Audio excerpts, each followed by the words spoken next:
Zdaj pa sta z nami dobra poznavalca političnih razmer, Vinko Gorenak in Aljaž Pegov-Bitenc. Pozdravljena, dobrodošla.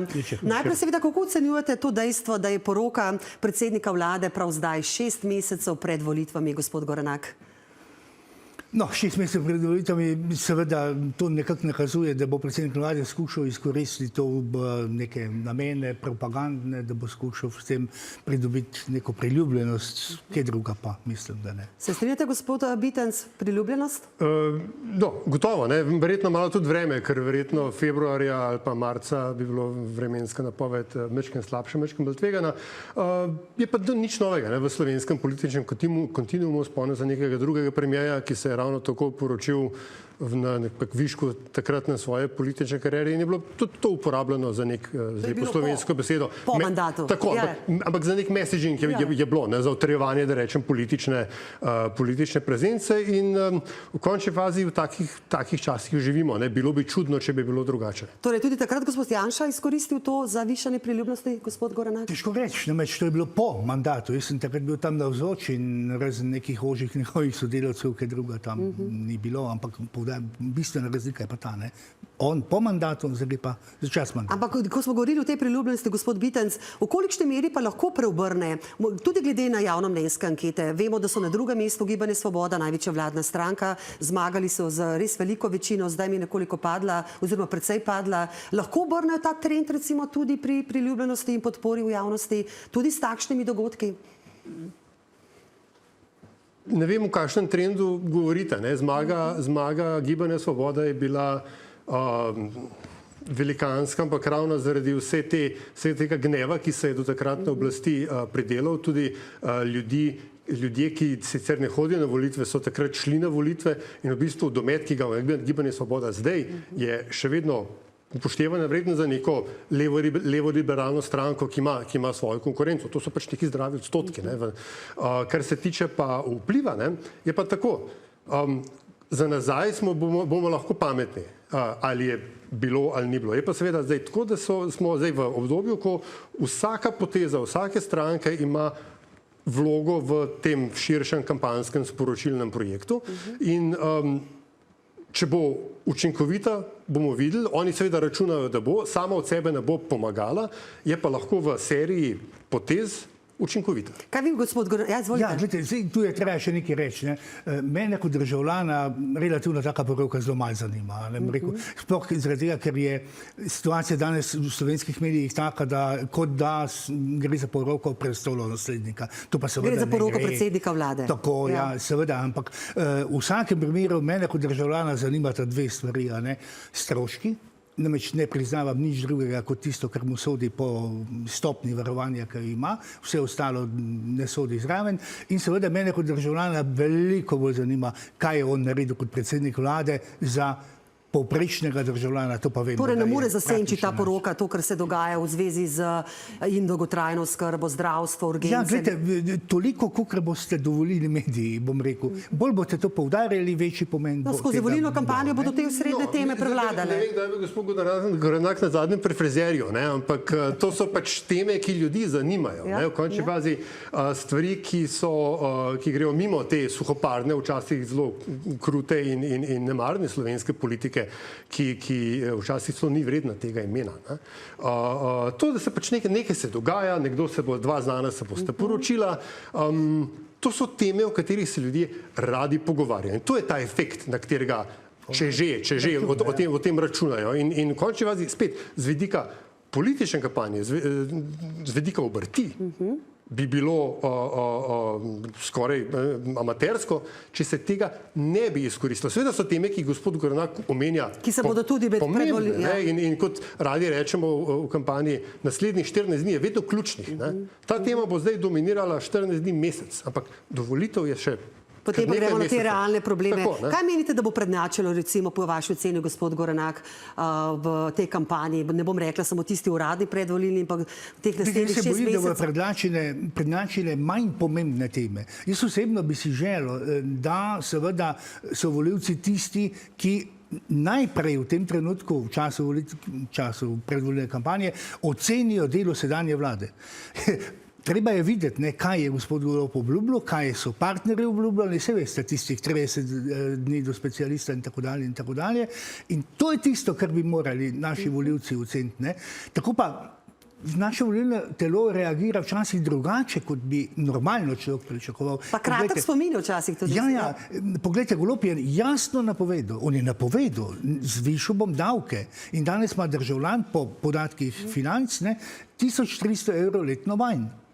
Ampak to je treba Bodo to oceniti, tebe, ne. gospod Bitenc, ki bodo prevladale, ne te zunanje politične, svetovne, vemo, v kakšni fazi je svet. Bodo te, kako živimo, kako bomo živeli, kako bo s pokojninami, plačami, kakšne bodo davke, koliko bodo obremenjene Gotovo, ne, slovenske mislim, plače. seveda se bo lahko tudi državljan ali pa državljanka vprašala, kaj za te davke dobi. Ne? In če, to je samo ena od mnogih obljub, ki jih je premijer dal, ne? Kakšno je tudi zelo hitro pozabil ali pa se premislil. Tako da jaz verjamem, da bodo v končni fazi volivci imeli vedno prav. Ne? Jaz ne morem pristati na tezo, da se odločajo drugače, kot bi se odločilo normalno volilno telo, ne? Kar v končni fazi, kaj pa, če bo šlo v smer, ki je gospodu Gorenaku bližje, a bo potem to bolj normalno odločitev, ne? Hočem reči, reči, da so volivci bolj ali manj se primerno odločali, je mečken, mogoče mečken oholo, ne? Sploh v današnjem svetu, ko so take odločitve dejansko pomembne. Gospod Gorenak. Ja, poglejte, vse drži, kar pravite, vendar je treba zelo jasno povedati, tudi eno reče, slovenski medijski prostor, ne po ocenah kakšne stranke in tako naprej, vemo, da je nagnjen v levo, ne? In mediji, četrta veja oblasti, kot temu pravimo, ne, so tudi tisti, ki bodo izjemno pomembno krojili recimo neko nastajanje ali pa neko bodočo vladno koalicijo. Če bo tukaj neko uravnoteženje, ki si ga jaz osebno želim, ne, kateremu stremijo seveda tudi novinarji. Poglejte, kaj pa... Samo to bi dodal, ne. Ker se gibljem v tem medijskem področju, jaz sem prepričan, da bo velika večina novinarjev in novinark svoje delo opravljala predvsem profesionalno. Z uravnoteževanjem nasilo imamo v tej državi tudi kar nekaj izkušenj. Tisto, kar upam, da se morda vrača v slovenske medije, je predvsem odgovornost in pa zadovoljstvo z lastnim delom in predvsem pogoji za to delo. Se absolutno strinjam. Kaj pa afere? Vse to, kar se bo zdaj še zgodilo. Zadnja vemo, da je izplula ravno včeraj. Novo Slovenijo je pred kongresom zatresla afera s fiktivnimi pogodbami, da ne bi se prek finančnega obvoda plačevalo nekatere njihove veljake. Vemo, kako kotira Nova Slovenija, bolj na repu vstopa v državni zbor za prihodne državnozborske volitve. Gospod Bitenc, kaj pravite? Kaj se lahko iz tega? Koliko je lahko takšna in podobne afere tudi pred volilnim kongresom, ko volja novega predsednika škodi? Britanski premijer Harold Wilson je nekaj dni dejal, da je teden dni v politiki dolga doba. Torej, danes, ko se mi pogovarjamo, je to lahko seveda vrhunska tema, ki bo čez 2 tedna poniknila, odvisno seveda od tega tudi, kako bo Nova Slovenija reagirala. Njen verjetni bodoči predsednik Jernej Vrtovec se ta hip ne znajde najbolje, se mi zdi, so kar pod udarom.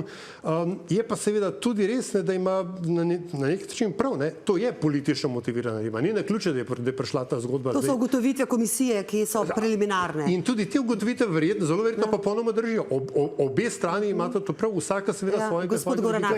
Spuščam to in ne želim se vtikati, kaj to naj pojasni Nova Slovenija. Vendar, treba nekaj reči. Prvič, kar je, to so ugotovitve Tamare Vonta. To niso niti ugotovitve komisije, kaj šele državnega zbora. Recimo, s temi preiskovalnimi komisijami je tako, zame so relevantne ugotovitve, tiste, kjer komisija sprejme, karkoli sprejme in državni zbor to večinsko tudi s sodelovanjem opozicije to potrdi.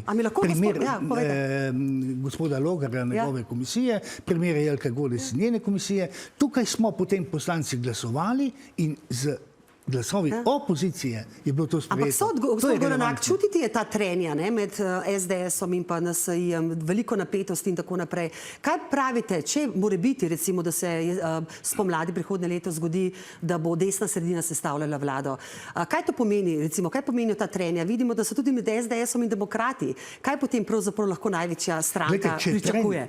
Glejte, jaz te tren sploh ne vidim v taki obliki, kot jih mogoče vidijo mediji. Povsem normalno je, da med temi strankami, govorimo zdaj o demokratih, NSI pa SDS, prihaja do razlik, prihaja do različnih mnenj. ključno zame je pa to, da ne zgradijo berlinskega zida. In tega jaz mislim, da ne gradijo. Drugače pa povsem normalno. Lejte, če bi imeli vse tri stranke enako mnenje, jaz se bolj, da Se imamo strinjate, eno. gospod Pengal-Bitenc, tudi v kontekstu sestavljanja. Se vidimo tudi v trenutni koaliciji so ta trenja, če lahko rečem, med SD-jem in pa Golobom. Ja, nekaj trenj je gotovo zdravo. Mislim pa, da Nova Slovenija spet znova jemlje isto lekcijo, ki jo je vzela že pod vodstvom Ljudmile Novak in kasneje tudi Mateja Tonina, da je na desni en šef. Vse ostali so lahko sodelujejo, če šef dovoli. In mislim, da to, kar zdaj gledamo, je disciplinirani hrbtenice. Kaj pa na levi strani, recimo? Na levi strani imajo, na levi strani so pa se vsak zjutraj zbudi, se pogleda v ogledalo in misli, da bi moral on biti šef. Ampak je še ena razlika. Izvolite. Ja, če dovolite. Tudi pri Golobu je isto. On je tako Klakočarjevo odslovil. Odslovil je še mrzkoga v teh ministrov in tako naprej. Ampak tu je pa samo še en dejavnik, kjer pa Golob nima nadzora. To je pa, bom rekel, spovednik, bom tako rekel. Kaj to pomeni, da bosta Prebelič pa Logar recimo krojila potem tudi? Ne, o čem govorim? Govorim o gospodu Kučanu. Mislim, da ta fascinacija z gospodom Kučanom je mečken že res stara. Še včeraj je bil gospod Han menda pred njemu na spovedi. Ja, mislim, lepo, da sta ne vem, potem veste več kot jaz. Mislim, da pač se vpliv bivšega predsednika Kučana absolutno precenjuje, ker če ne bi verjetno tudi že v preteklosti bili kakšni drugi ljudje izvoljeni, ki jih je on podporil, pa potem niso bili izvoljeni. Hočem reči sledeče. Še zadnji stavek, oba pa končamo, ja? Hočem reči samo to, da je Jernej Vrtovec v odnosu do NSI ta hip pred preizkušnjo, ali bo se postavil sam zase in za svojo stranko, ali pa bo Janez Janša diktiral pogoje njegovega sodelovanja v vladi. In to se mu zdaj dogaja. Ali bo on šef NSI, ali bo podpredsednik SDS za zadeve NSI. Lejte, jaz sem vladar bil in situacija je tudi obratna. Manjše stranke imajo večji vpliv, to je hec. Kot Levica? Ja, recimo kot Levica. Če vzamete Novo Slovenijo, konec koncev oni so imeli 7 poslancev v zadnji vladi, pa 4 ministre. Mi smo imeli, SDS je imela veliko več in so razmerno manj, kar pomeni kaj? Pomeni, da so male stranke pravzaprav žal v volilnem sistemu, ki ga imamo. Ampak zdaj bomo seveda videli, katere bodo pristopile parlamentarni. Ne vem, če bi se ravno strinjala s to oceno, ampak v redu. Jih bomo vprašali. Spoštovana gosta, hvala lepa. Hvala za vabilo.